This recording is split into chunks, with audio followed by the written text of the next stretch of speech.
born Speech off. December of 1972. Tom Page Banquet address. At the age of 14, when he started wanting to drive, Tom learned of his diagnosis of retinitis pigmentosa. Once diagnosed, he was exempted from school activities such as photography and sports. Yeah, and chemistry, he says. Tom attended Wichita State University and earned a degree in experimental psychology. He accepted a job at his alma mater as a statistic liaison. His journey towards adopting blindness techniques started when he finally decided that maybe he needed to listen and figure out how it is that blind people survive. He connected with a rehab teacher named Donna Wood, also a leader in National Federation of the Blind of Kansas. She visited him at his home. While Tom worked on his blindness skills, he also began his career in music. He formed a guitar duo with a sighted guitar teacher and friend, and they began to seek paid gigs wherever they could. Donna, who had been encouraging Tom to investigate the Federation, shrewdly hired his duo, known as Grandpa's 38, to perform at Federation meetings and state conventions.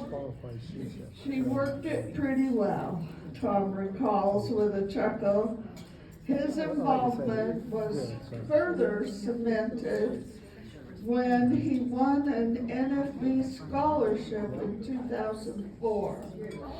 While pursuing his master's degree, like many other Federationists, Tom says attending the National Convention in Atlanta was a critical turning point for him. I barely knew myself as a blind person, but suddenly was fully immersed in the world of blind people, he remembers. It was quite an experience, and I decided I wanted more of it. Tom was elected to the Kansas affiliate board shortly after that. He became first vice president when Donna Wood was elected president.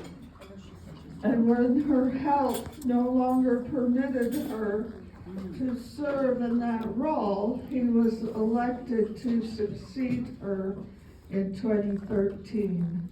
He has held that position ever since. He was elected to the National Board of Directors at 2023 National Convention in Houston, Texas. Yeah, Houston! For the past several years, he has been touring with his band, the Haymakers, which has released 4 albums. The latest of these are Wakanda Flyer, which contains primarily original material, and 100 Years of Hank, the band's tribute to the legendary Hank Williams. Many Federationists had a chance to enjoy their performance at the 2023 National Convention.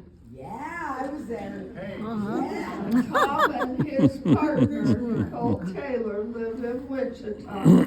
Tom is pleased with where his life journey has led him so far, and his mentees and peers throughout the Federation are certainly enjoying and benefiting from his many talents.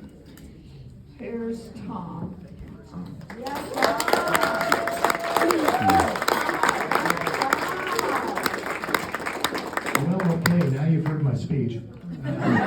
The biography. To make sure to, yeah, Chris Danielson did a really good job on that write-up, I think, tying together my loose ideas.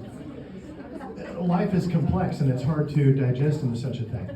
I do want to start by saying, we heard a little bit about hail in Idaho, and out in Kansas right now we're really having some extreme weather. And we love it mostly. It's Dust Bowl where we're from, so we crave a drop of rain. And the thunderstorms, we love them. But sometimes they bring destruction. Yeah, the tornadoes are no fun. South wind kinds of people. And south wind and north wind can fight in a way that causes a great deal of trouble. So if you would have thoughts and prayers for the people of Enid, Oklahoma, and Vance Air Force Base there. They've had a really bad deal in the last couple of days, and search and rescue is underway. So. Tornado. Yes, right on the Kansas border, north central Oklahoma. It's tornado season. Anyhow, yeah, thank you for that. So, the story I have to tell, which was partially told here, is the story of teachers.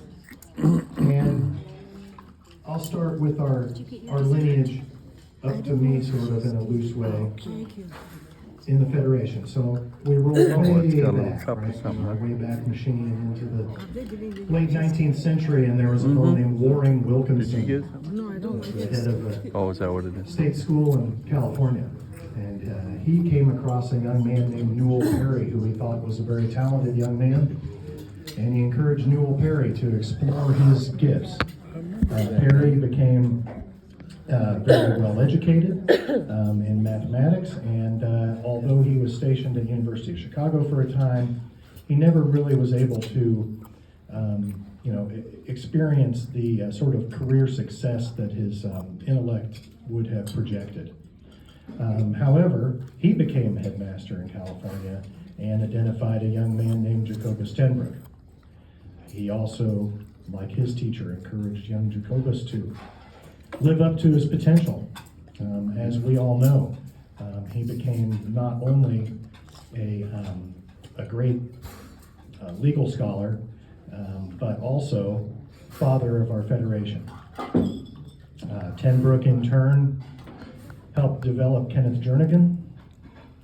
Kenneth Jernigan, in turn, brought up Dr. Mark Maurer. That's about where I come into the scene. I had some teachers in Kansas. You've heard of Donna Wood. Donna introduced me to a guy named Richard Edlund. He went by Dick. R.J. Edlund was treasurer, national treasurer of our organization in the 1970s, and was quite the raconteur. And I had a real good times kind of palling around with Dick Edlund and getting things done in Kansas, and I learned a lot from him. I've met so many other great teachers, including Ramona Walhoff, who, of course, you guys are very familiar with, and so over time, I have hopefully lived up to my role, and maybe someday somebody will claim that I might have taught them something. We'll see. But so that's the Federation pedagogy, as it were, coming to me. But let me roll back again in my own life, back into the 1970s. When I was around 2 years old, I met a man named Bruce Utah Phillips. And he was a traveling folk singer and hobo, and one-man revolution. And Utah was a pretty, I would say, brusque character. He was pretty gruff. But I liked him, and he wasn't afraid to talk to kids. And so over the course of my life into my teenage years, I ran across Utah, or he ran across me and family many times on many occasions, and we spent a lot of hours together, and he taught me a lot. And one of the things I learned from Bruce is that he also is a product of great teachers. So his teacher, who he referenced often, was a guy, Salt Lake City, named Ammon Hennessy. Ammon Hennessy ran a halfway house for wayward hobos and alcoholics. And that, in fact, was the condition that Utah Phillips was in when he met Ammon. And so Ammon had these kind of encounter groups. And the rap goes kind of like this. So Utah you come and you play your guitar and you sing these songs, and clearly you recognize that you want to change your life and you want to make something of yourself.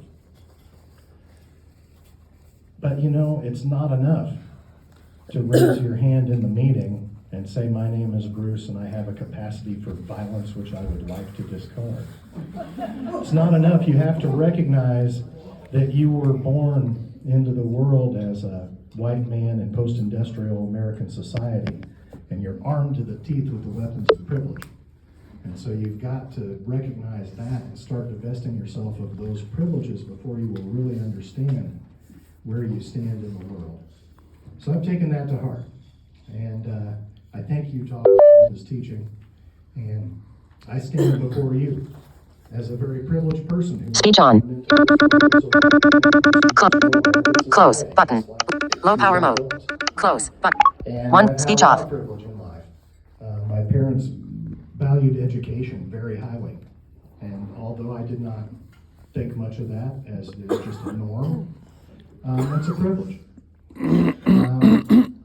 I was able to slide through school as a low vision kid, mostly by hiding out in parochial school. My parents maybe were a little smarter than I thought about that. And then, you know, I went to college and I didn't read, but I was able to get through it, and that's all part of the privileged picture. But I also want to say that there's opportunity in the world, right? And opportunity could come to anybody at any time. But if you are in a place of not having the privilege to be able to either recognize that opportunity or take advantage of it, it really doesn't matter. You know, if the fruit in the tree is too high for you to reach, you'll never get at it. And so I've been thinking a lot over the last few years about privilege and opportunity and trying to detangle those concepts, because I think they're very intertwined and a little hard to understand where one ends and the other begins. So, as you heard, I'm going to skip lightly over this part since the bio was pretty thorough.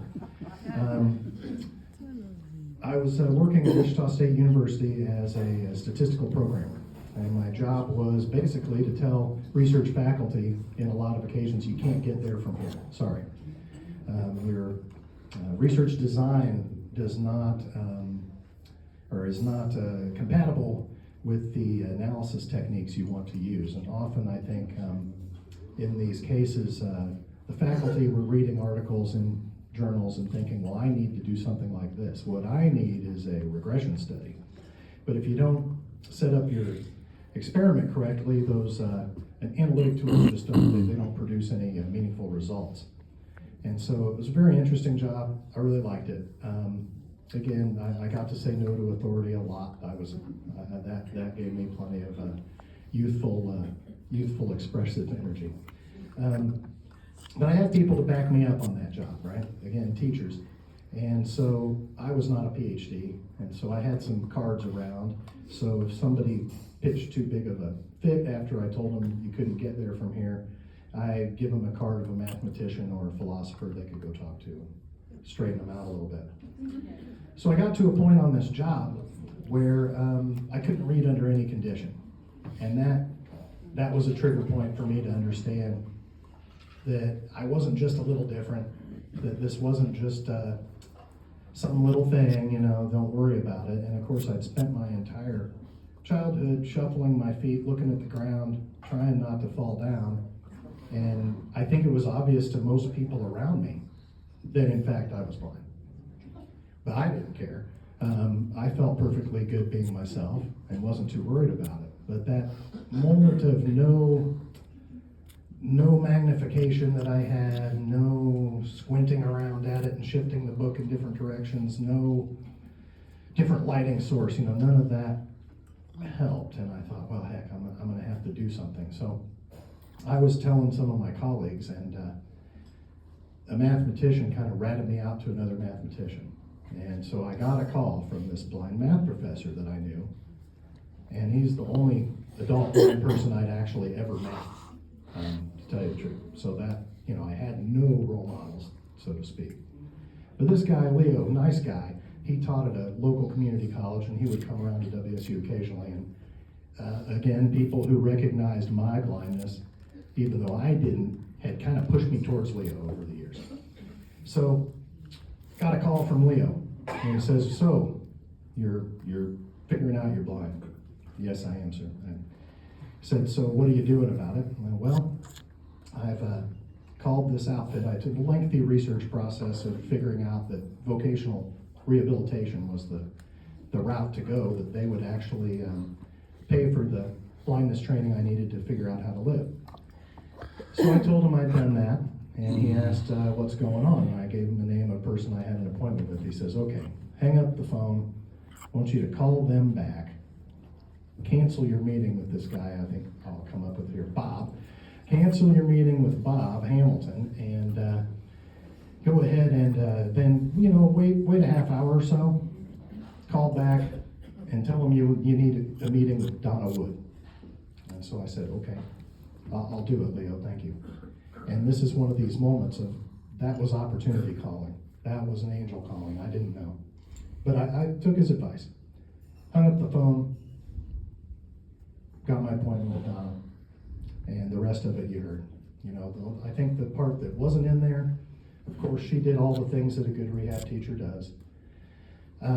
She could only come to the house a couple hours a week, and about every other week or so, they were having some kind of state employee meeting, so she'd cancel those ones. And after a couple, 3 months or so had gone by, she said to me, "Thomas,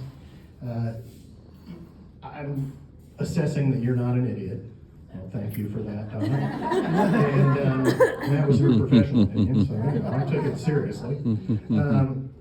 And she said, "So look, I've been giving you these sleep shades. We've been walking and talking together.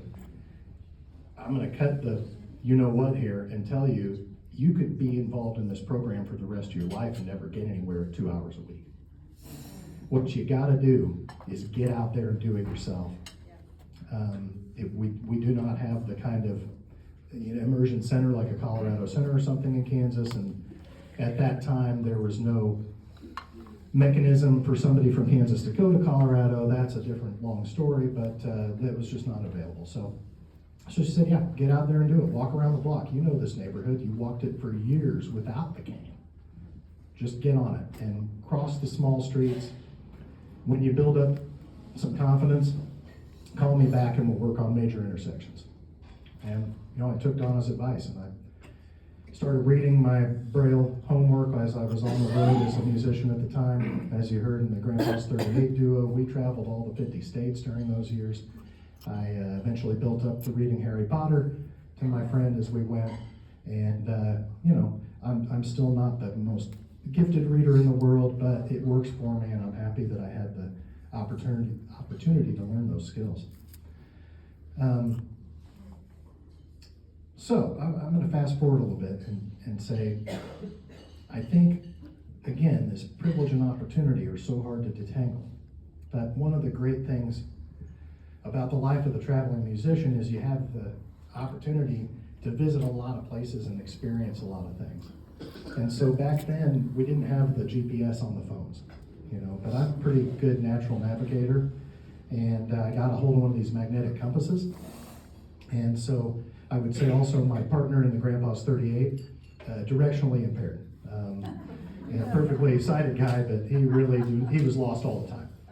And so I was the navigator, and we did very well with that setup. And so, using those tools, I'd go around and do what I wanted. And since then, of course, wonderful, miraculous tools have evolved, technological tools. But so, I found myself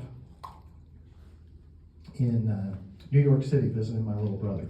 And was there for, 4 or 5 days, having a good time. Little brother's a lawyer out in New York, married to a lawyer. That's pretty much what it costs, or what you gotta have to afford to live there. It's a 2-lawyer income. And so, so at the time, they had an apartment above a Syrian restaurant. And it was fantastic, a 24-hour Syrian restaurant. So anytime I would come and go from Brooklyn, if I could get within a few blocks of the place, I could pretty well figure it out with my compass and moving around. And then once I got close to it, you know, it smelled fantastic. And so it's like, oh, hey, oh yeah, the curry house, we're there. So I get on the stoop, you know, and ring the bell and everything. A couple years later, they moved to a place in the same neighborhood, not too far away, but on that block, every stoop seemed the same to me. Just, you know, rows of brownstones with these little gates and little kind of iron fences and concrete steps. And so staying with them for the first time in their new place, I began thinking, you know, the kids are going to go to work tomorrow. And I'd really like to wander around the city and do things, but I'm not really sure how I'll find my way back to this place. It's so anonymous, I wonder what I'll do. And then, you know, a little voice in my head was saying, Thomas, you know how you find your way around in these suburban areas or places where things seem the same? And in Kansas, there's a lot of, you know, rural areas with dirt roads, and maybe there's a post or a post with a mailbox on it out by the road. So the way you find it is you put a little piece of string or a rubber band or something like that, a hair tie, you know, whatever you got, on the flag of the post office box or on the post box, and then you'll know that's the one you're looking for. And that voice came back to me from Donna Wood, and I thought, okay. And I kind of scoured around in the apartment there, and I found some twine, some kind of, you know, mailing string that they had there, and yeah, all right, I'm in business. And at this point, I think I had my very first iPhone at this point when they'd moved, and it kind of worked. You know, it kind of worked to give you directions. It was hopeful, but it was a little rough, you know. So in the Gestalt, you know, if I wanted to go from Wichita to Kansas City, it would give me very good directions. If I wanted to find a specific address somewhere, maybe not so much. And I learned a bunch of stuff that week, walking around to various places, getting in a little bit of trouble, but not too much. You know, you get in some place and say, well, what kind of place is this? They say, premium cocktails, sir. What exactly does that mean? $18.99 and up. Like, oh, okay. I think I've learned what I need to learn around. But, you know, really enjoyed myself, and every time I was able to get back to his block using the then basic GPS, but then using the oldest trick in the book, as it turns out, to determine which actual gate to open and go up, use my key. So, I began really dwelling at that point on all the tools in the box, so to speak, right? And so anyway, I want to come back to Utah. At the end of his discussion of what's supposed to happen when you really dedicate yourself to something and you really leave behind the troubled person you may have been, he was making progress. But his teacher then said to him, you know, Utah, none of this is enough. The next thing you've got to do is really go out and do something to make the world a better place. And so I've taken that to heart, and that's part of what is my underlying story and what drives me, in part, to do what I do with National Federation of the Blind. So, thank you all of your love, all of your hospitality, and for all of your good works and all of your efforts that you've brought me into here this weekend. I really appreciate it, and I want to say, let's use all the tools in the box. Let's use all the available methods, and let's go build the National Federation of the Blind.